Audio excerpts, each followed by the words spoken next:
बिस्मिल्लाहिर्रहमानिर्रहीम, अस्सलाम वालेकुम नाज़रीन। तीनों के रिपोर्टर्स बेंच आज काफ़ी दिन बाद आपके सामने हाजिर है और हमने तो थोड़ा पहले आ जाना था। राय साहब पिछले जितनी देर में पाइप पक जाते उतनी देर में राय साहब ने खाली चाय पी, अभी भी ज़बरदस्ती इनको उठा के लाए हैं, वरना पता नहीं उन्होंने चाय किस चीज़ का नाम रखा होता जो नाम बन रही थी ना ख़त्म हो रही थी।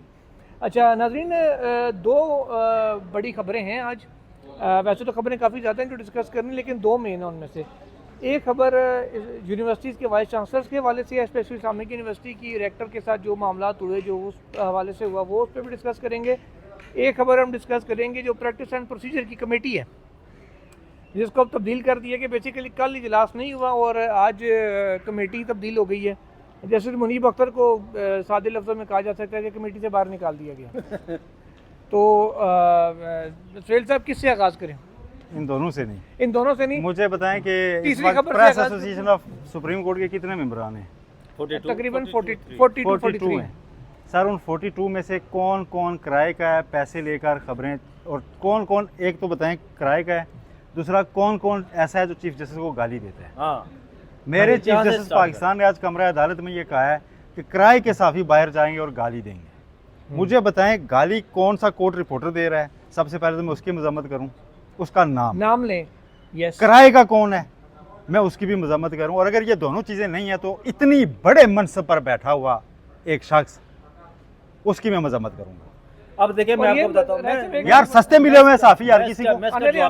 आप लोग मतलब सस्ते मिले हुए हैं साफी किसी को, हर किसी को, कि जो उठता है ऐसे उठ के मुंह धोया और आगे साफियों को गालियां देना। किसने गाली दी है यार? कौन से कोर्ट रिपोर्टर ने गाली दी की? तो हम तज़ीक के हम ही नहीं। भाई किसने गाली दी है? एक नाम बताएं यार। को कंडेम करते हैं हम आइन के। मैं इस ब्लॉग में कहता हूं, ये press association of supreme court अगर ये रिकॉर्ड, ये मामला चीफ जस्टिस के सामने उठा के वो नाम नहीं लेती तो मैं जाऊंगा, मैं कमरा अदालत में खड़ा हूंगा जी 2 दिन हो गए, मुझे बताएं कौन कौन है, मैं कम अज कम उनसे खुद को डिस्टेंस कर सकूं, जो पैसे लेते हैं, जो किराए के हैं, जो गाली निकालते हैं। ये तीनों चीजें सामने आनी चाहिए यार। बिल्कुल नाम लें। तूफे अगर हमारे कोर्ट रिपोर्टर एसोसिएशन में कोई एक साफी ऐसा है जो पैसे लेकर गालियां भी दे रहा है गालियां तो वैसे भी अगर दे रहा है ना तो मैं उसकी मजम्मत करता हूँ, पैसे को छोड़ें।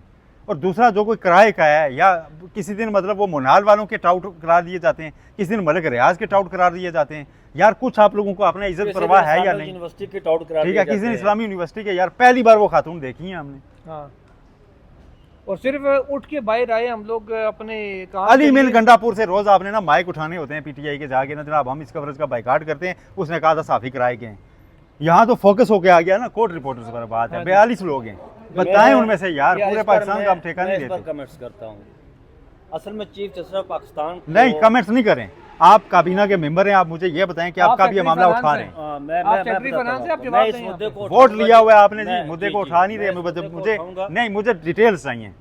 42 में से कौन कौन किराए का है, किस किस ने पैसे लिए हुए हैं, और किस किस ने गाली किसी भी फोरम पे चीफ जस्टिस पाकिस्तान को दी है, मैं उसका नाम लेकर मजम्मत करूंगा, ताउम्र उसका बाइकाट करूंगा। अदरवाइज ये तस्दीक यार प्रेसिडेंट से सुन के आप चाहे कि उसकी ले रहे होते हैं, बात करूंगा और काबीना में डिस्कस करेंगे। हम ये मुद्दा चीफ जस्टिस ऑफ पाकिस्तान के सामने रखेंगे कि चीफ जस्टिस ऑफ पाकिस्तान ये बताएं कि किसको उन्होंने किराए का साफी कहा है, कि किराए का साफी जो है वो करके गालियाँ निकालेगा। मैं बैसियत finance secretary Supreme Court press association का, मैं इस मुद्दे को उठाऊंगा, और अगर किसी ने ना उठाया इस मुद्दे को, हमारे प्रेसिडेंट ने या सेक्रेटरी ने या काबीना के किसी मेंबर ने, तो मैं कमिंग वीक मंडे को मैं खुद चीफ जस्टिस के सामने रोशन पर जाकर खड़ा हूँगा और उन्हें पूछूंगा कि मैं बैसियत प्रेस एसोसिएशन के फाइनेंस सेक्रेटरी, मैं ये जानना चाहता हूँ कि आपने मुतअद्दिद मरतबा ये कहा कि यहाँ किराए के साफ़ी, ये हमें बताए कि कौन किराए का साफ़ी है, कौन किससे पैसे लेकर जो है वो आप पर तनकीद करता है, कौन किसके लिए इस्तेमाल हो रहा है, ये हमें बताएं।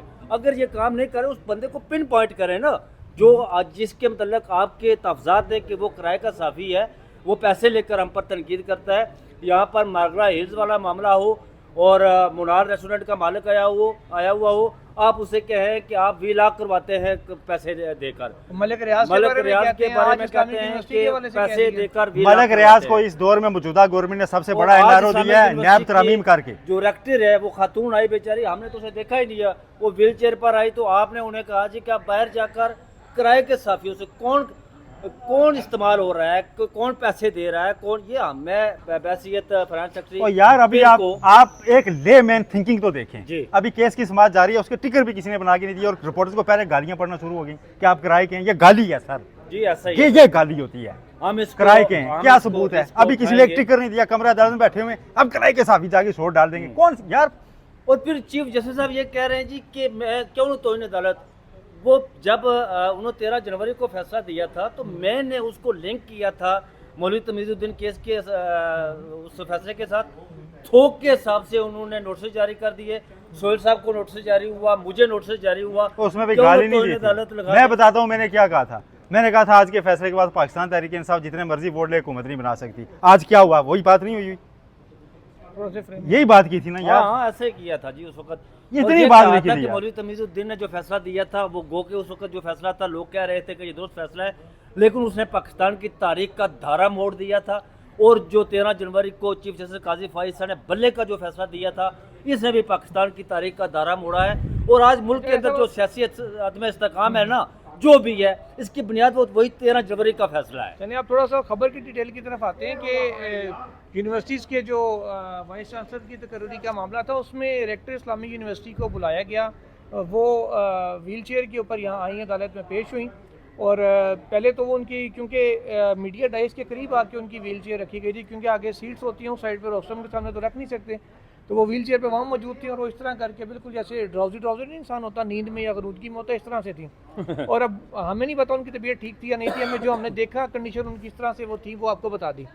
अल्लाह बेहतर जानता है वो यार ठीक किसी थी या नहीं की थी। सेहत सुने, का तो सुने, आप सुने। नहीं इस तरह अंदाजा लगा Exactly, सकते ना। एक मैं- बंदा अपरेंटली जिस तरह आया आपने ऐसे ही उसको वैसे behave उसको करना। देना है। हम डॉक्टर नहीं है ना, जज पहले डॉक्टर है। पहले वकील साहब के साथ उनका बहस हुई, झगड़ा हुआ, उनको हटा दिया गया रोस्टम से। फिर कहा कि जी इनको सामने लेके आए, मीडिया के साथ क्या कर रही हैं? जबकि ऐसे जैसे हमने उनको बुलाया हुआ या वो, और आप उन्हें कह रहे हैं ये इन्होंने ये सारा ड्रामा किया हुआ है। अच्छा फिर उनको बुलाया और उन्होंने कहा कि जी मुझे टाइम दे दें तो मैं आपको सारे सवालात के जवाब दूंगी। फिर कहा गया कि नहीं जी ये ड्रामा कर इनको यहाँ से ले जाएं। अब पता नहीं कि मतलब एक खातून की ये वो बीमार थी या नहीं थी, हमें इस बात का नहीं पता। वो ड्रामा कर रही हैं या नहीं कर रही हैं, वी आर नोबडी टू से।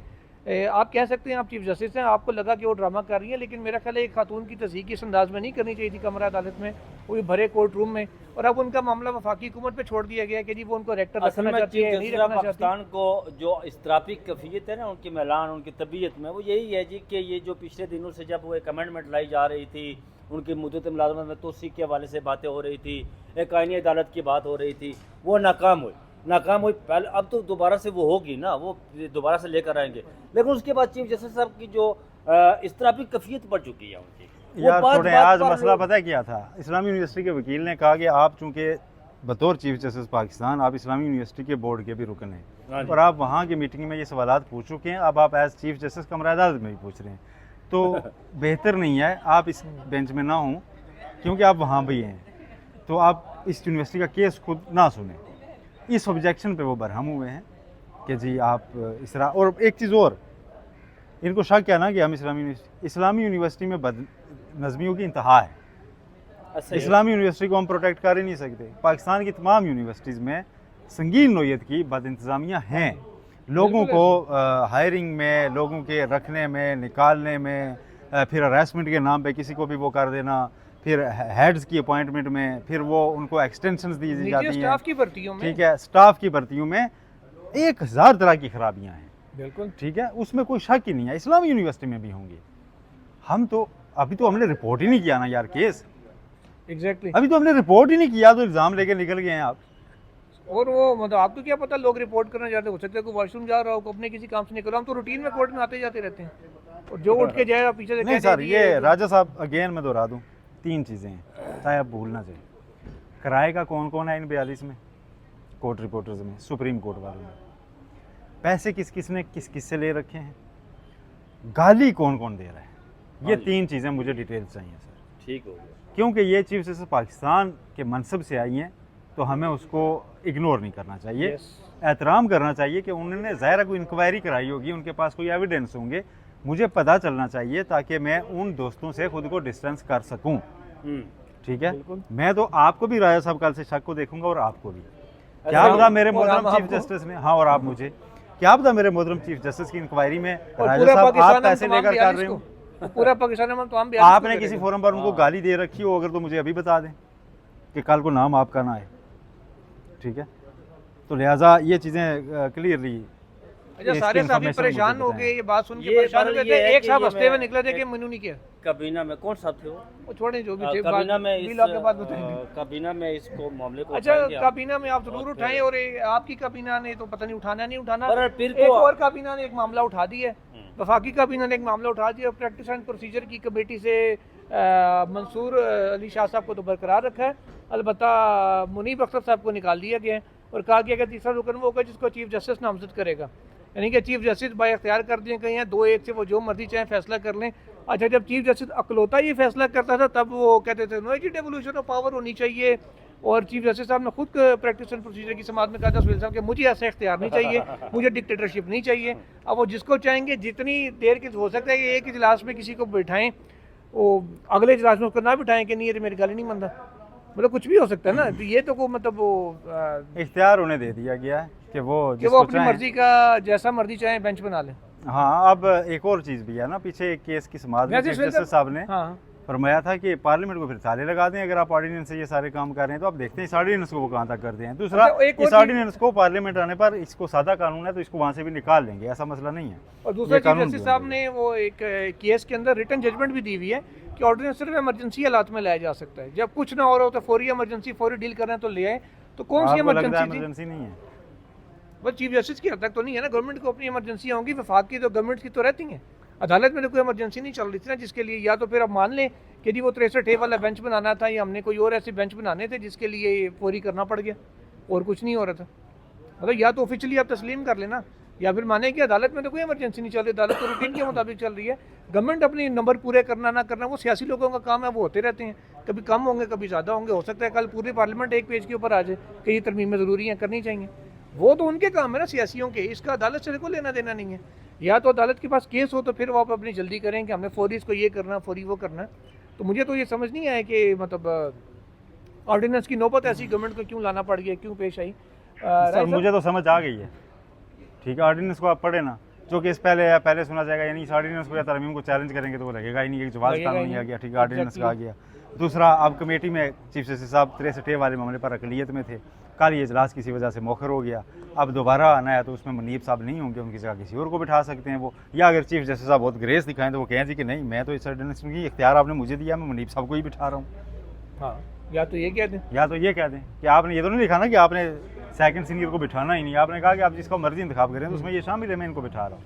अच्छा, वैसे इस केस की 63A के वाले से आपको याद है, ऐसा मीटिंग मिनट्स जारी हुए थे और उसमें चीफ जस्टिस काजी फाइज़ साहब ने एक बेंच प्रपोज किया था।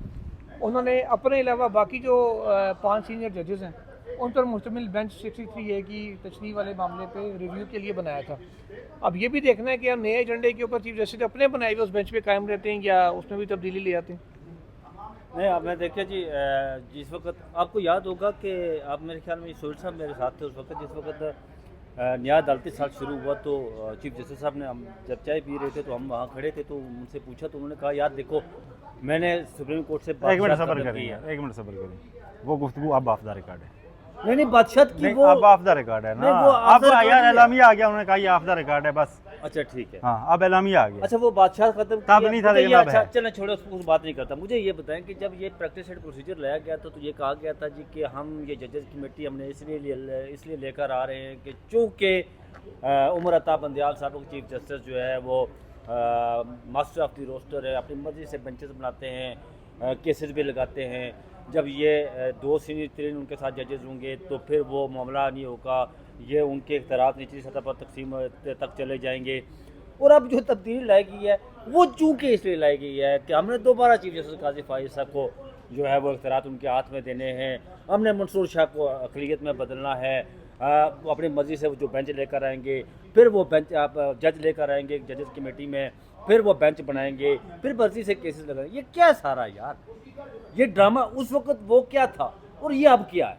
ड्रामा असल में इसे कहते हैं चीफ जस्टिस साहब, आप जिसको कहते हैं ना कि ये ड्रामा है, हमें नहीं पता कि वो ड्रामा है या नहीं है, लेकिन असल में ये ड्रामा है। जो उस वक्त आपने कहा जी कि हम इख्तियारात जो है वो मैं तकसीम कर दिए मैंने, चूंकि बात करने थे यार, चूंकि चीफ जस्टिस उमर अता बंदयाल इख्तियारात का वो मंबा था, सारा मरकज था, वहाँ पर अपनी मर्जी से लगाता था। अब निजी सतह पर वो तकसीम हो गए, अब जजेस की मर्जी से होंगे, मेजॉरिटी के साथ फैसला आएगा।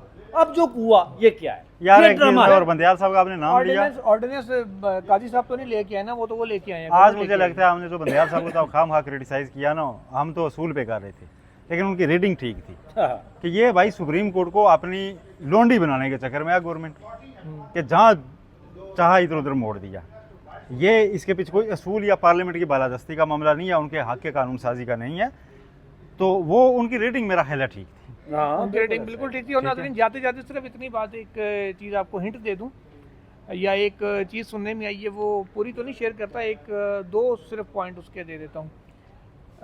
17 सितंबर 17 सितंबर बरोज़ मंगल और इस्लामाबाद का पोलो ग्राउंड। अल्लाह हाफिज़।